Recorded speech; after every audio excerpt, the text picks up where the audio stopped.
Bonjour. Est-ce que nous sommes heureux ce matin? Oui. Alors aujourd'hui, on va parler du bonheur. Du bonheur. Hein? C'est le fun. On veut tous être heureux.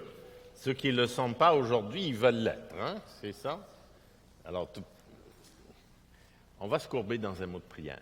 Père éternel, merci pour ta parole qui nous dirige, merci pour ta parole qui nous éclaire, qui nous fait connaître ton plan et qui tu es.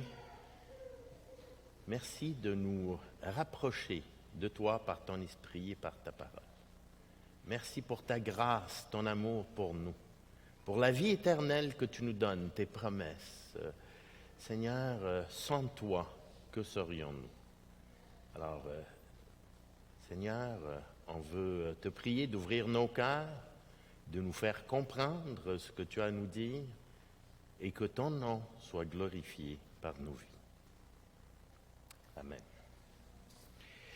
Alors aujourd'hui, dans nos églises, on a une grande pression pour faire des compromis. Dans notre société, et ça touche un peu à notre bonheur, dans notre société, il y a des concepts que nous croyons qui sont très impopulaires. Si on parle de l'avortement, l'homosexualité, nos concepts sur la pornographie, l'adultère, la morale, le péché, l'enfer, l'éthique, faire du bien à ses ennemis, c'est pas toujours bien reçu par les gens autour de nous. Et malheureusement, dans certaines religions ou qui se disent chrétiennes, les chrétiens cherchent plus l'approbation du monde à tout prix et plutôt que de plaire à Dieu. Et on a un choix à faire dans cette situation. Et ça va dans tous les aspects de l'Église, même dans l'adoration. Est-ce que dans l'adoration, nous cherchons d'abord à nous élever et plaire à Dieu et nous approcher de Dieu, ou on cherche à un spectacle pour plaire au monde? La parole, quand nous exposons la parole de Dieu, est-ce qu'on cherche à ne pas offenser, à adoucir ce que la Bible dit pour ne pas que le message de l'Évangile heurte ou choque quelqu'un? Est-ce qu'on le modifie? Est-ce qu'on fait croire aux gens ce qui n'est pas écrit? Quel message les non-chrétiens... Souvent, j'entends plus un raisonnement qui dit quel message les non-chrétiens vont accepter plutôt que de dire quel message Dieu nous a donné.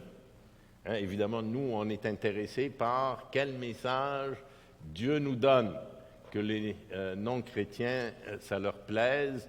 On aimerait que ça leur plaise, mais on ne fera pas de compromis pour ça. Les valeurs changent. Hein? Les valeurs changent. Et souvent, l'Église, dans le désir légitime d'accepter tout le monde, on est tous des malades, le Seigneur est venu pour tout le monde, pour tous les malades, tant aimer le monde. On inclut aussi le péché dans l'Église et on s'éloigne de la sanctification. Certains nous rappellent que l'approbation du monde, au détriment des principes bibliques, c'est de la prostitution ou de l'adultère spirituel.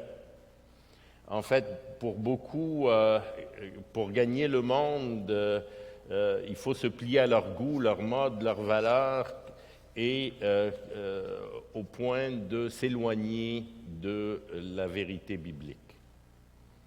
Alors ici, nous allons voir un passage qui est contraire à celui que le monde nous enseigne. Nicolas nous parle souvent du contraire, hein, et ça, c'est un des passages complètement à l'inverse de ce que le monde enseigne.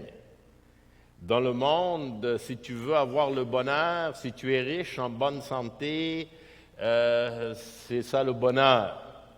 Hein, c'est les deux choses. Et populaire, c'est encore mieux. Hein, riche, en bonne santé, populaire, ça, on est correct. Et ici, dans le texte que nous allons voir ce matin, c'est vraiment le rejet des valeurs du monde, le contraire de ces valeurs. Et Jacques, d'ailleurs, nous le rappelle, dans Jacques 4, « Adultères que vous êtes, ne savez-vous pas que l'amour du monde est inimitié contre Dieu? Celui donc qui veut être ami du monde se rend ennemi de Dieu. » Dans Jean 15, Jésus a dit « Si le monde vous hait, sachez qu'il m'a haï avant vous. Si vous étiez du monde, le monde aimerait ce qui est à lui. Mais parce que vous n'êtes pas du monde et que je vous ai choisi du milieu du monde, à cause de cela, le monde vous hait. »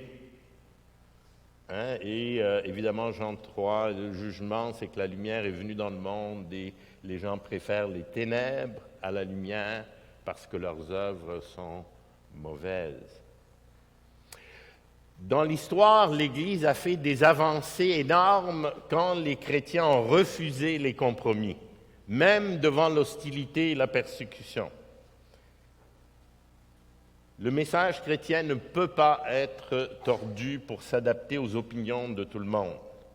La vérité biblique ne change pas et elle n'est pas sujette au changement de l'opinion de ceux qui nous entourent.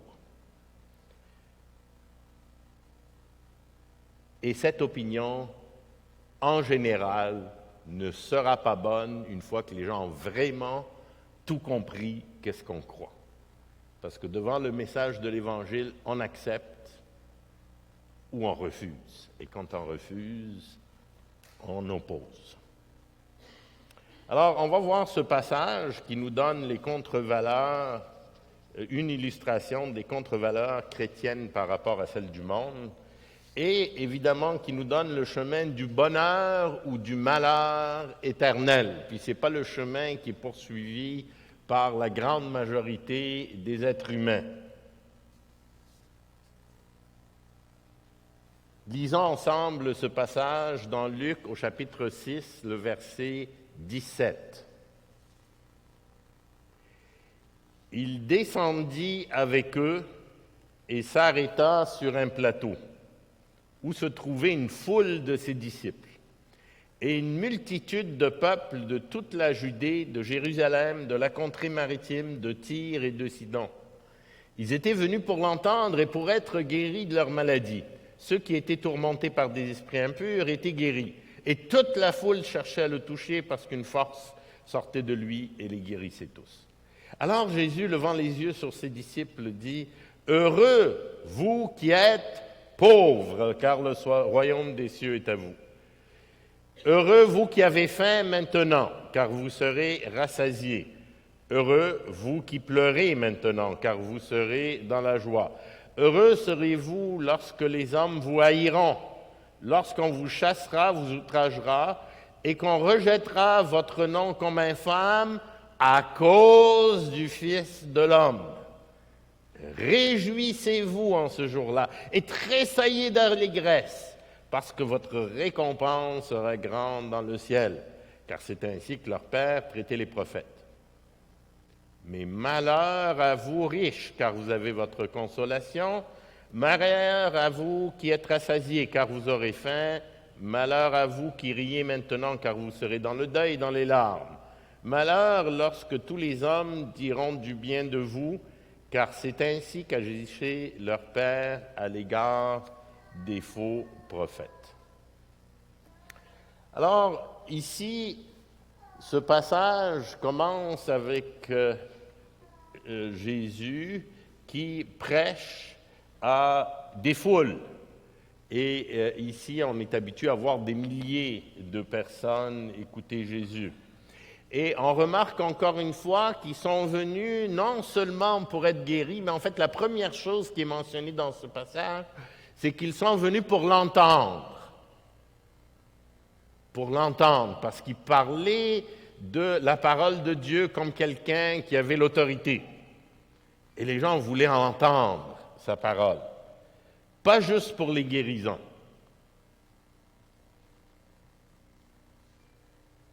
Ils sont attirés aussi par le pouvoir, la puissance. Alors la parole, Et il affirme sans discussion, avec autorité, mais la puissance de ses guérisons. Alors, lui, le don de guérison, c'était clair. Tout le monde était guéri de toutes leurs maladies. Ça allait bien. Il suffisait de le toucher. Et il avait aussi la puissance des guérisons spirituelles. Il chassait les démons. Les esprits impurs étaient tous sortis. Alors, il était populaire. Évidemment, avec le temps, qu'est-ce qui est arrivé? Quand les gens ont vraiment commencé à comprendre ou à voir les messages extrêmes qu'il leur donnait, qu'est-ce qui est arrivé dans Jean 6 déjà? On lit, dès ce moment, plusieurs de ses disciples se retirent, n'allez plus avec lui.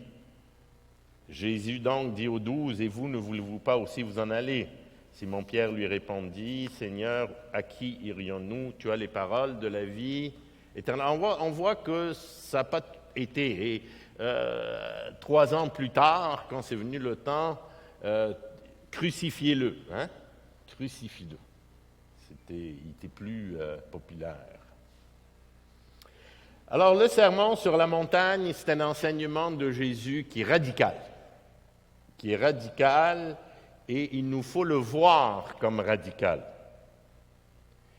Il est venu prêcher un message controversé, qui vraiment, quand les gens ont compris qu'est-ce qu'il voulait dire, il n'était pas populaire. Vous savez, il a parlé du péché, il a parlé de l'enfer, sans laisser le moindre doute. Il a parlé du cœur. Nous a dit qu'on est des pécheurs séparés de Dieu, hors du royaume, corrompus. Les pharisiens, évidemment, pensaient ne pas avoir besoin de repentance. Eux, c'était les bons. Et il leur a dit il les a, en fait, on pourrait qualifier ça d'insulte, sépulcre blanchi et toutes sortes de mots, et corrompus, etc. Et Jean-Baptiste a fait le même genre de message. Alors Jésus n'était pas politiquement correct, il était radical. Et son appel, c'est vraiment renverser totalement l'évaluation humaine. Et il disait à tout le monde, aux meilleurs dans la société, ceux qui se pensaient les meilleurs, qu'ils étaient des pas bons, incapables de rencontrer le standard de Dieu. C'était certainement pas le message qui s'attendait du Messie. Il s'attendait à un Messie qui leur dit hey, « Vous êtes bons, vous êtes restés fidèles, vous avez gardé la parole merveilleuse, vous allez être mes chefs et je suis venu vous donner le pouvoir. » C'était le contraire. Hein? Alors ici, dans ce passage, ils donnent leur juste.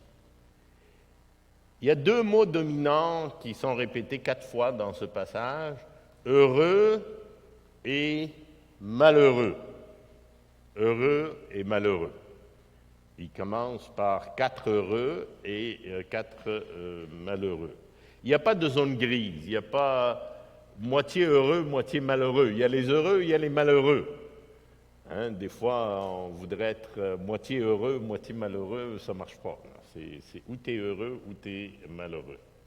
C'est des déclarations, des jugements, des verdicts finaux, réalité, et il a l'autorité.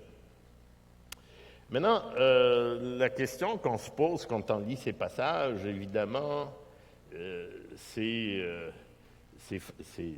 rough, parce qu'il dit que heureux, si on regarde les passages, les pauvres, les affamés, les affligés qui pleurent et les persécutés, les impopulaires. Bon, les rejetés, en fait. Alors, il y a des gens qui ont mal compris ce passage et ils ont décidé qu'eux, ils allaient être heureux. Alors, ils allaient gagner leur ciel. Qu'est-ce qu'ils ont fait? Ils ont fait vœu de pauvreté. Ils sont fait moines, hein, ils ont tout laissé, ils ont tout vendu, ils ont dit « j'ai plus rien, je suis pauvre, hein, je ne vais pas manger, comme ça je vais être affamé, je vais me frapper, comme ça et si je n'ai pas assez de douleur, je vais me faire des douleurs, comme ça je vais pleurer tout le temps, être dans le deuil. » Hein? Puis en plus, je vais provoquer tout le monde pour être persécuté, comme ça ils vont me fouetter et je vais être bien. Et là, je vais être heureux et je vais aller au ciel. Je ne sais pas s'ils se sont sentis heureux dans cette situation, mais ça ne marche pas, ça. Hein? Ça ne marche pas. Alors, c'est une mauvaise compréhension du passage. On ne peut pas se convertir en étant pauvre physiquement, en étant affamé ou dans le deuil, en pleurs ou persécuté. Sinon, le ciel, la porte serait très grande parce qu'il y a plus de pauvres sur la terre que de riches. Il n'aurait-tu dans le ciel? Il suffirait d'appauvrir tout le monde, de les affamer tous, ils iraient tous au ciel. Hein? C'est pas tout à fait ce que l'Évangile nous dit. Mais ceux qui comprennent ce passage de cette façon, ils sont complètement ils n'ont complètement pas compris. Alors, qu'est-ce que ça veut dire? D'abord, si on lit dans Proverbe 30, David dit, je te demande deux choses. Ne me les refuse pas avant que je meure. Éloigne de moi la fausseté, la parole mensongère. Ne me donne ni pauvreté, ni richesse. Accorde-moi le pain qui m'est nécessaire, de peur que dans l'abondance je ne te renie et ne dise qui est l'Éternel, ou que dans la pauvreté je ne dérobe ma tâche au nom de Dieu. En fait, il demandait un équilibre. Il dit, donne-moi ce qu'il me faut, mais bon, je n'ai pas besoin d'être super riche. Alors, qu'est-ce que ça veut dire, ce passage? Alors, quand Jésus a commencé son ministère, dans Luc 4, que nous lisons, hein, il a commencé par citer Ésaïe 61, hein, qui dit que l'Esprit du Seigneur est sur moi parce qu'il m'a oint pour annoncer une bonne nouvelle aux pauvres, guérir ceux qui ont le cœur brisé, proclamer aux captifs la délivrance et aux aveugles le recouvrement de la vue, pour envoyer libres les opprimés, pour publier une année de grâce du Seigneur.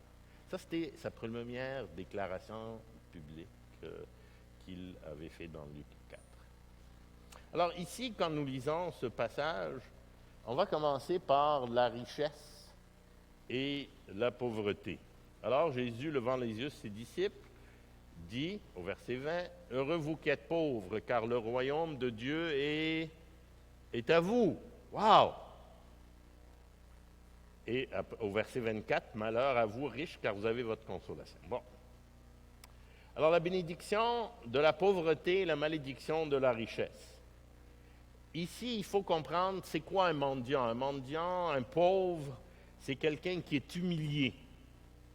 Qui est humilié. Ici, il ne parle pas de pauvreté matérielle ou économique. Il parle de pauvreté spirituelle. Il n'y a pas de vertu dans la pauvreté matérielle ou économique.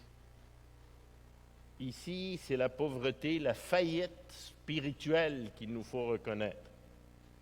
Reconnaître son humiliation, reconnaître que nous n'avons rien sans Dieu, reconnaître que nous sommes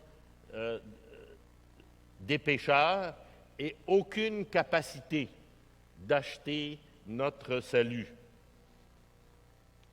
Reconnaître notre péché, nous sommes des pauvres parce que nous sommes des pécheurs et rien de ce que nous avons ne peut nous sauver. Il faut que Dieu nous fasse cadeau du salut, parce qu'on ne peut pas l'acheter. Quoi qu'on fasse, on est pauvre. Le royaume de Dieu est pour ceux qui se savent pécheurs et qui ne peuvent pas se sauver par eux-mêmes. Pour les malades, comme on avait déjà dit, ceux qui savent qu'ils sont malades. L'humilité de savoir qu'on ne mérite rien, qu'on n'a rien. C'est ça que les pharisiens n'avaient pas compris. Ils se pensaient bons. Ils se pensaient qu'ils méritent le ciel, malgré leur péché et leur cœur. Les humbles savent qu'ils ne méritent rien, qu'ils n'ont rien. Et cette humilité, cette pauvreté spirituelle, c'est ça qui nous donne le royaume de Dieu et le bonheur. La première étape pour avoir la bénédiction, le bonheur de Dieu, c'est de reconnaître notre situation de pécheur, notre faillite spirituelle, et de reconnaître que sans Dieu, nous sommes totalement misérables.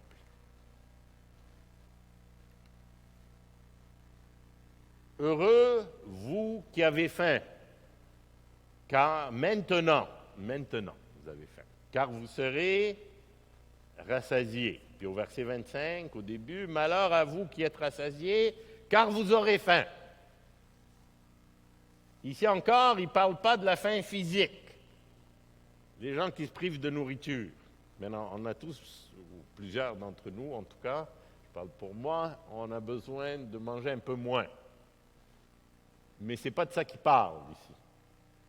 Comme ailleurs, on parle de la soif. Ce n'est pas de ne pas boire, c'est bon de boire beaucoup d'eau. Ici, il s'agit de la faim et de la soif de la justice de Dieu. On voit ça, par exemple, dans le psaume 63.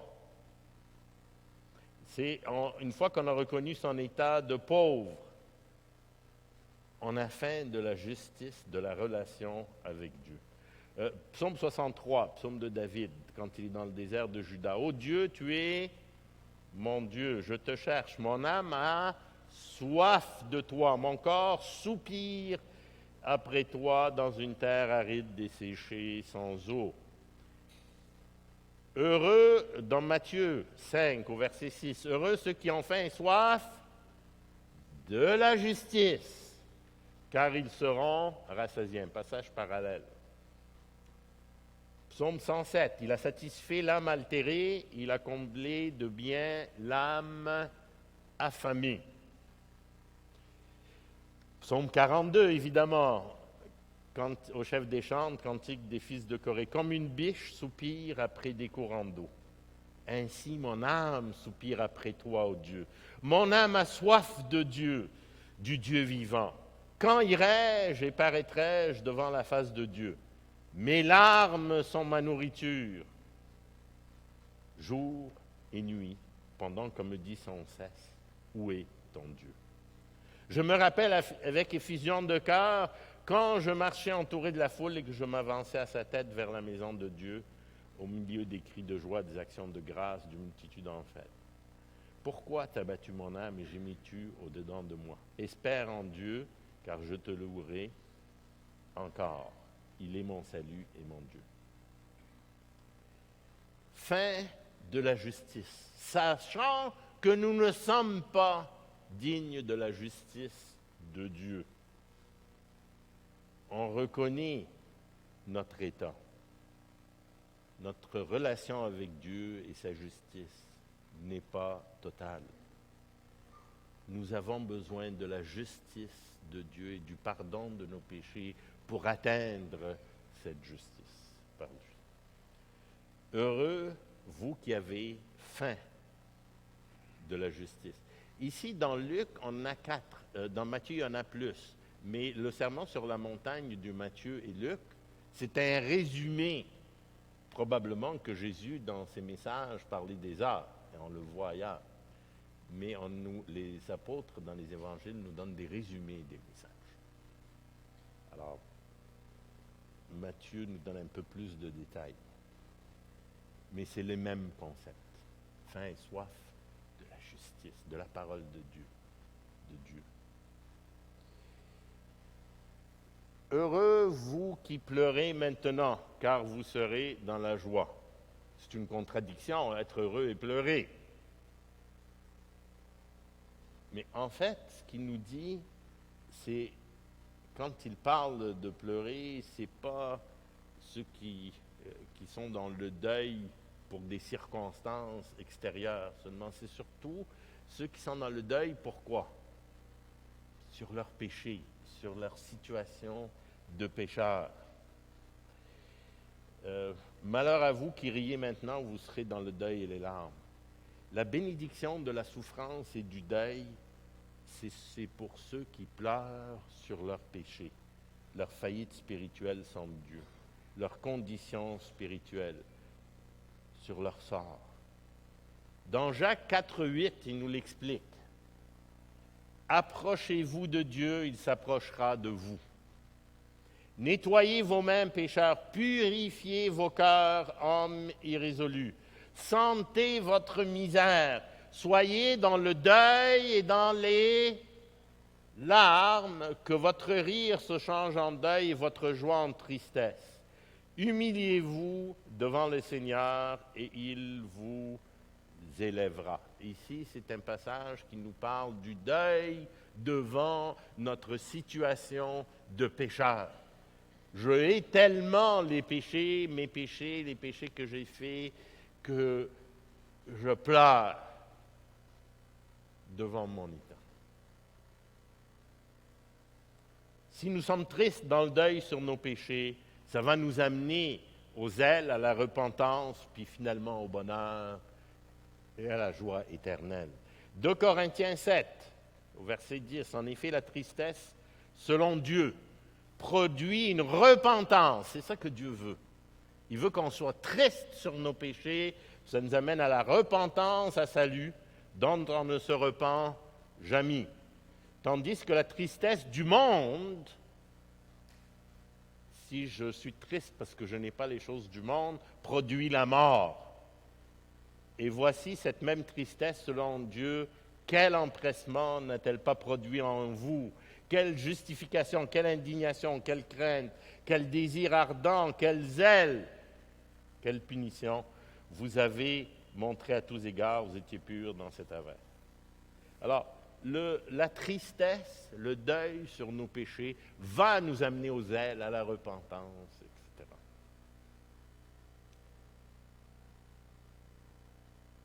Heureux serez-vous quand vous serez impopulaire, quand les hommes vous haïront, lorsqu'on vous chassera, vous outragera. Maintenant, ici, il faut faire attention. À la fin du verset 22, il y a la condition « à cause du Fils de l'homme ». Ce n'est pas si, parce que vous avez fait quelque chose de mal, les gens vous haïssent, ou parce que vous êtes mauvais et méchant. Non, non, c'est à cause de Jésus-Christ. Si les gens vous haïssent, qui vous chassent, ils vous outragent, ils vous rejettent votre nom, à cause de Jésus-Christ, réjouissez-vous en ce jour-là et tressaillez d'allégresse parce que votre récompense sera grande dans le ciel. Wow! Malheur lorsque tous les hommes diront du bien de vous, car c'est ainsi qu'agissait leur Père à l'égard des faux prophètes. Si vous êtes tellement populaire parce que vous avez dit aux gens tout ce qu'ils voulaient entendre, vous ne leur avez pas parlé du péché, de l'enfer, etc., vous n'avez pas été extrême, vous avez, c'est pas fort. En fait, ici, si tu es persécuté à cause de Jésus-Christ, à cause de l'Évangile, danse, chante, saute de joie, waouh, tu as gagné la loterie. C'est merveilleux. C'est merveilleux. Et on le voit dans les premiers chrétiens, les histoires, les chrétiens qui se faisaient tuer. Mais non, il n'est pas en train de dire faites exprès là, pour provoquer les gens, pour vous faire tuer. Là. Non, il dit quand ça va arriver, puis si jamais on prêche l'Évangile, etc., éventuellement, même dans notre société, on va être rejeté, etc., et tu n'as pas besoin de faire exprès, mais ça va arriver. Dans Acte 5, on voit les apôtres.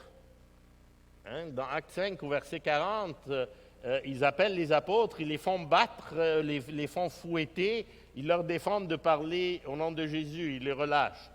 Les apôtres se retirèrent devant le Sanhédrin, joyeux avoir été jugés dignes de subir des outrages pour le nom de Jésus. Ils ont été fouettés, ils sont joyeux, et vous voyez, en prison, ils chantent, hey, wow, hey, merveilleux. C'est ça que ça dit. La bénédiction dans la souffrance à cause du nom de Jésus-Christ. Si quelqu'un me rejette à cause du nom de Jésus-Christ, je suis heureux. Je suis suis content. Merci. Merci Seigneur. Quelle bénédiction. Hein? Et c'est comme ça, comment le monde nous voit. C'est louche quand le monde commence à nous trouver à son goût complètement.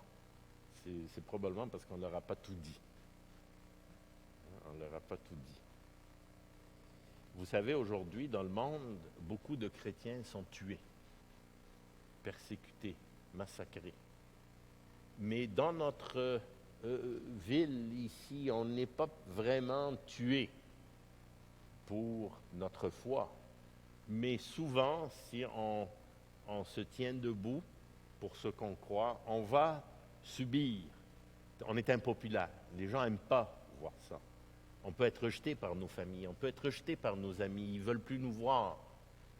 Le gouvernement, parfois, hein, notre Église, on nous a demandé de signer une déclaration pour avoir une subvention pour les emplois d'été, hein, qui touchait l'homosexualité et l'avortement. Évidemment, on n'a pas signé. On n'a pas eu la subvention non plus qu'on avait eue des années avant. C'est de la persécution. Merci Seigneur. Merci Seigneur. Hein? Si je suis persécuté dans mon travail, parce que les gens savent que je suis honnête, je suis chrétien, je veux suivre Jésus-Christ, je crois en Jésus-Christ, à cause de... Merci Seigneur. Wow! C'est merveilleux! Je ne suis pas triste. Je saute de joie. Je saute de joie. Mon patron veut me faire des mauvaises déclarations, je ne veux pas. Il me met à la porte. Merci Seigneur de m'avoir jugé digne de subir la persécution. Merci Seigneur. Jésus a dit, si le monde vous hait, sachez qu'il m'a haï avant vous. Si vous étiez du monde, le monde aimerait ce qui est à lui. Mais parce que vous n'êtes pas du monde, et que je vous ai choisi du milieu du monde, à cause de cela, le monde vous hait. Le serviteur n'est pas plus grand que son maître, etc. Et ça continue dans le passage. Vous savez, quand on devient chrétien, on a tendance à parler de l'Évangile. Et très rapidement, on dit aux gens qui vont en enfer, qui sont perdus. On n'est pas toujours habile, hein, on est très maladroit. Mais habituellement, les amitiés changent. Hein. Alors, au début de ma vie chrétienne, c'est sûr que tous les amis que j'avais, j'essaye de rebâtir aujourd'hui des ponts avec des amis que j'avais il y a 40, 45 ans, mais c'est pas facile. La famille nous rejette. Depuis Paul, Étienne, hein, tous les martyrs, c'est ce qui arrive quand les gens proclament l'Évangile. En ce jour-là, la persécution est temporaire. On ne va pas développer pauvre de moi. Au contraire, on va dire merci Seigneur que tu m'as jugé digne. Et au début de l'Église, d'ailleurs, c'est assez intéressant de remarquer, au début, l'Église était populaire. Elle est devenue impopulaire. Au fur et à mesure, les gens, au début, il faut aimer son prochain, il faut aimer... Dans notre société, ça passe bien. Tant qu'on ne dit pas qu'il faut aimer les ennemis, là, ça va bien. Okay? Mais plus tard, quand tu commences à comprendre le message du salut, l'enfer, etc., en général, le rejet commence. Puis, non, moi, je suis bon. Tu es en train de me dire que je ne suis pas bon? Ouf, j'ai tué personne, moi, je n'ai pas volé, etc. Alors, ça change. La vie du chrétien est un témoignage de Dieu et de sa puissance. Et nous sommes appelés à proclamer un message radical que Jésus-Christ a proclamé. Et parfois, il ne faut pas faire des compromis. Il faut refuser de faire des compromis. Alors, ce qui va attirer beaucoup les persécutions, c'est que le message de l'Évangile, c'est un message radical, extrémiste, total. Tu vas en enfer ou tu vas au ciel. Hein? Puis ceux qui ne croient pas en Jésus-Christ vont en enfer. Les gens n'aiment pas entendre ça. Hein? Parlez à quelqu'un autour de vous. J'espère que vous le faites, que nous le faisons. Hein, tu sais, nous allons... Bon, on va le faire le plus gentiment et le plus doucement possible, mais à un moment donné, il faut le faire. Puis quand les gens comprennent qu'est-ce que tu veux dire, il faut qu'ils comprennent. C'est quoi la réaction? Elle n'est pas toujours bonne. Hein? C'est radical. Quelqu'un me disait récemment, un chrétien, mais c'est tout à fait radical le message de... Je dis oui. Il a compris. C'est un message radical, total, extrémiste. Tu vas au ciel, tu vas en enfer. Tu ne crois pas en Jésus-Christ, tu vas en enfer. C'est très radical, ça. C'est pas... tu ne suis pas Jésus-Christ, mais tu n'es pas chrétien et tu vas en enfer. Wow. Alors, c'est l'opposé des opinions du monde. C'est en plus d'être... de parler d'humilité, de toutes les qualités chrétiennes qui sont contraires à ce que le monde recherche. Et quand on refuse évidemment de se conformer aux normes du monde, que ce soit pour l'avortement, l'homosexualité, la morale, la rébellion, la soumission, la parole de Dieu, etc., c'est sûr qu'on n'est pas populaire. Alors, en illustration, j'aimerais qu'on prenne une image pour illustrer ce texte d'une église qui n'avait pas compris le sermon sur la montagne. C'est l'église de Laodicée. On va regarder dans l'Apocalypse l'église de Laodicée. C'est au chapitre 3. Vous savez, dans l'Apocalypse, il y a 7 églises qui sont mentionnées et il y a des félicitations puis des avertissements qui sont donnés aux églises. L'église de Laodicée, il n'y a pas beaucoup de compliments là-dedans. Contrairement à d'autres, elle, c'est vraiment un avertissement. Sérieux et très sévère. Et beaucoup voient l'église moderne générale comme un reflet un peu de cette église-là, qui est un peu endormie. Alors l'église de Laodicée, c'est un peu comme l'église du monde, je parle évidemment général, je ne parle pas des églises qui sont chaudes pour le Seigneur. Je parle de l'église du monde occidental, riche, repu, satisfait, orgueilleux. C'était un centre de commerce très riche.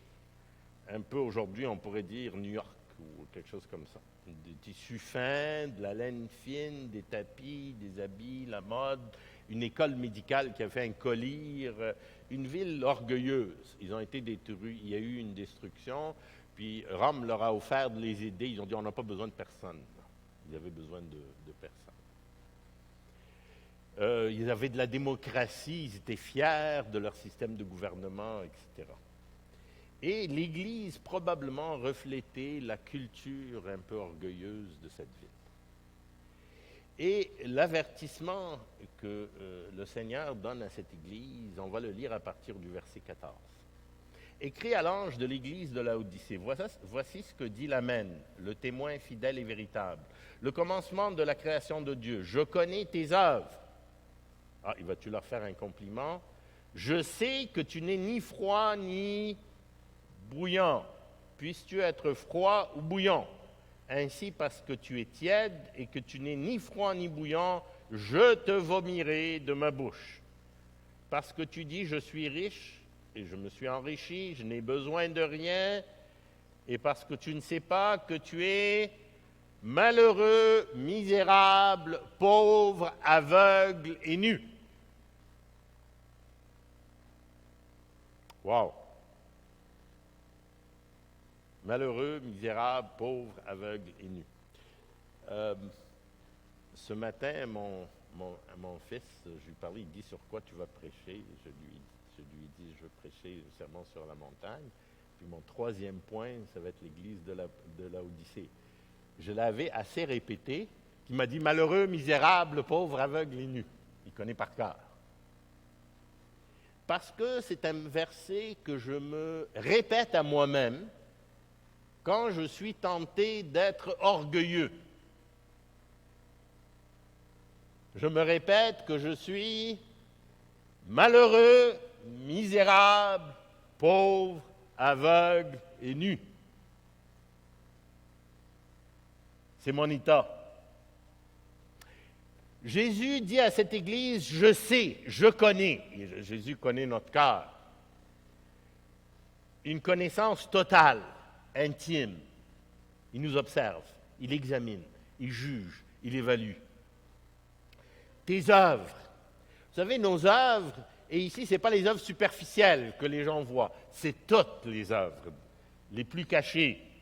Notre conduite, l'arbre se voit par nos fruits. Notre travail, notre zèle, notre amour, les œuvres qui manifestent. Il voit chacune de nos actions, visibles, non visibles. Notre adoration, notre cœur, nos prières, nos lectures, tout. Comment nous agissons avec les autres, qu'est-ce qu'on dit d'eux, notre vie. Quand on est seul, au travail, à la maison, en famille, à l'église. Les chauds, il dit, tu es tiède. Tu es tiède. Ici, tiède, c'est assez intéressant. Il faisait venir, c'était le point faible de l'église de Laodicée, ou de la ville de Laodicée, je devrais dire. Leur eau venait dans un aqueduc de très très loin, puis elle arrivait toujours tiède. Alors ils ne pouvaient pas l'avoir froide, ils ne pouvaient pas l'avoir chaude, elle était tiède. Et souvent, on utilisait l'eau tiède pour faire vomir les gens. Alors, quand tu voulais vomir, tu prenais de l'eau tiède. En tout cas, c'est ce que les commentateurs nous disent. Alors, c'est quoi la différence? Les chauds, ils ont une vie transformée, passionnée. Ils aiment Dieu. Hein? Ils vont grandir, ils vont avoir des progrès, ils vont se sanctifier, progresser, confesser leurs péchés, se repentir. Les froids, ils ont rejeté Jésus-Christ. C'est clair, ils ne sont pas hypocrites. Hein? Mais les tièdes, ils essayent de garder un pied dans chaque bord. Hein? Et ce que Jésus est en train de dire, le tiède, tu me fais vomir, tu me rends malade. Je ne peux pas supporter ça. Ici, il y a un espoir. Il ne dit pas « je vous ai vomi ». Je vous vomirai. Qu'est-ce qu'il est en train de dire? C'est pas encore fait, tu as une deuxième chance. Wow! C'était quoi ces chrétiens de l'église de... c'était des chrétiens qu'on appelle aujourd'hui des chrétiens du dimanche.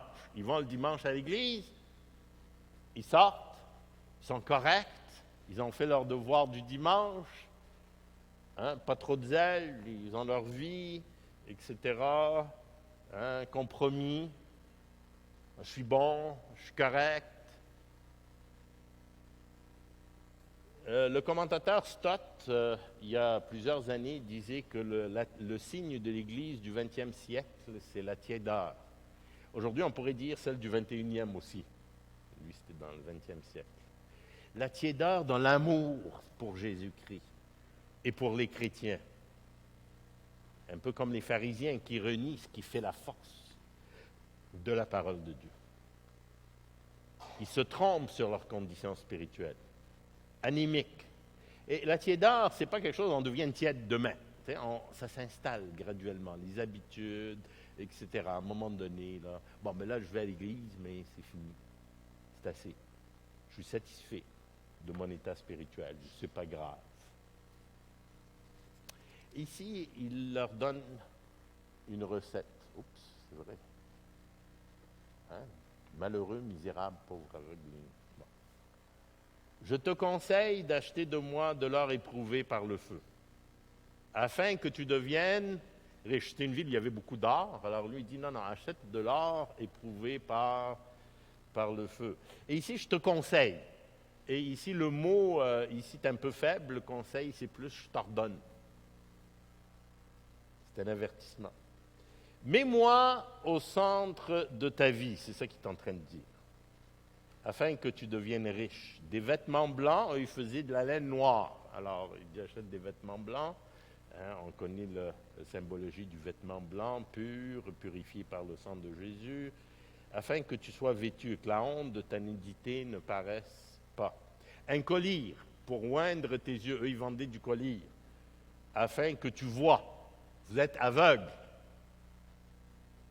Moi, je reprends et je châtie tout ce que j'aime. Et donc du zèle et repens-toi. En fait, la pire des choses qui aurait pu leur arriver, c'est s'ils ne les châtient pas, puis ils ne les reprennent pas. Ça veut dire qu'ils n'aiment pas.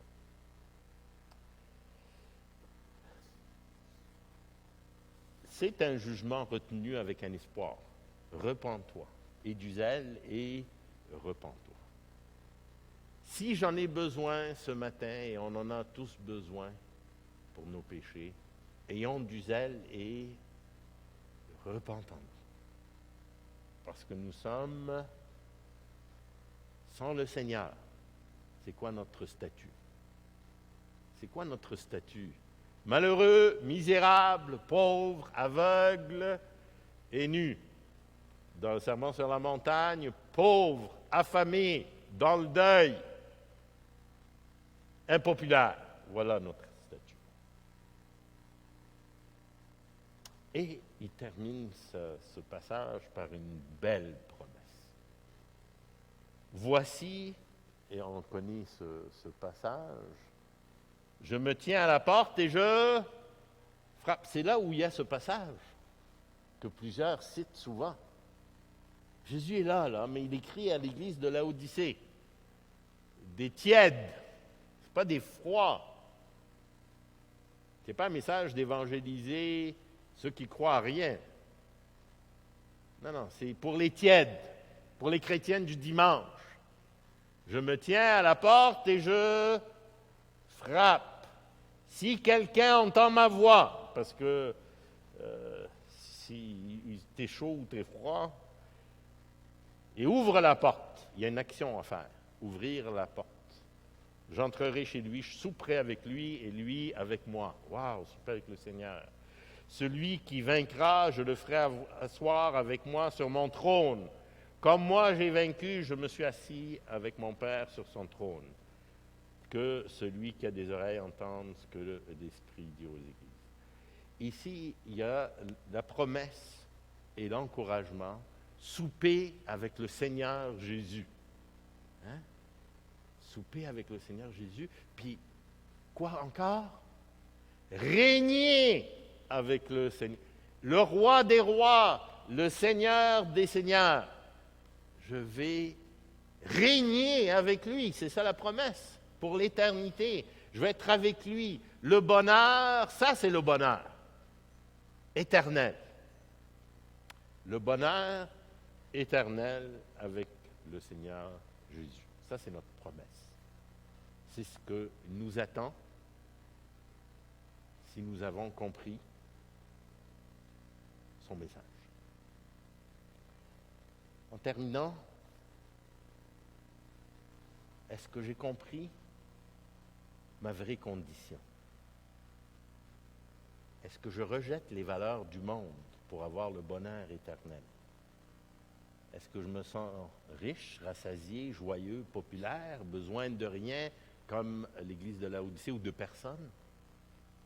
Ou je suis pauvre, affamé de la justice, la parole de Dieu, en pleurs, prêt à la persécution à cause du Seigneur? Rien sans le Seigneur. Est-ce que j'ai vraiment compris que je suis rien ni personne sans le Seigneur Jésus-Christ? Que je suis maudit pour l'éternité sans le salut qu'il m'offre. Que sans le Seigneur Jésus, j'ai aucun espoir, aucun vrai bonheur, que je suis malheureux, misérable, pauvre, aveugle et nu sans lui. Quelle est la place de Jésus-Christ dans ma vie par rapport à la place du monde? Est-ce que j'ai la reconnaissance envers celui qui me donne le bonheur pour l'éternité et qui va faire de moi riche, rassasié, dans la joie et régner avec lui sur son trône? Courbons-nous. Merci Seigneur pour ta parole, ta promesse de régner avec toi, de souper avec toi pour toujours, d'avoir ce bonheur éternel avec toi. Oui Seigneur, ce matin, nous voulons te confesser notre statut et nos péchés. Rappelle-nous constamment notre besoin, notre dépendance totale de toi. Que nous sommes pauvres, affamés, en deuil pour nos péchés, notre état. Nous te demandons de nous donner par ton esprit le zèle, l'amour et la repentance qui viennent de toi. De ne pas permettre qu'on se pense à aucun moment riche et autosuffisant sans toi. Merci encore pour tes promesses de ce royaume, pour le bonheur éternel que tu nous promets avec toi, toi le roi des rois et le Seigneur des seigneurs.